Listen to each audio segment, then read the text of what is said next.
வாங்க இன்றைக்கி நம்ம நிலத்தில் பீர்க்கங்காய் அறுவடை செய்யலாம். இதுதான் நம்ம நிலம். இதில் தான் பீர்க்கங்காய் நட்டு இருக்கிறோம். இது நட்டு 40 நாள் ஆச்சு. அங்கொன்று இங்கொன்னுமா இப்போ தான் காய் வருது. இருந்தாலும் இன்னும் நிறைய வர இன்னும் கொஞ்சம் நாள் ஆகும். கொடி நல்லா பந்தலில் படர்ந்தால் தான் காய் வரும்.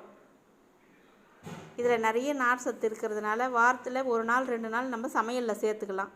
இது பாருங்கள், சின்ன கொடின்றதுனால 2 காய் தான் வச்சுருக்குது. இதுவே கொடி படர்ந்ததுன்னா நிறைய வரும். இதை நாங்கள் உழவர் சந்தைக்கு தான் கொண்டு போகிறோம். இப்போ சாயந்தர நேரம் நான் பறிக்கிறது. இப்போ பறித்து எடுத்து வச்சேன்னா தான் நாளை காலையில் விடியற்காலை ஒரு 4 மணிக்கு எடுத்துன்னு போகிறதுக்கு கரெக்டாக இருக்கும். அவ்வளோதாங்க. இன்றைக்கி அறுவடை ஒரு அன்னைக்கூட காய் கிடச்சிருக்கு.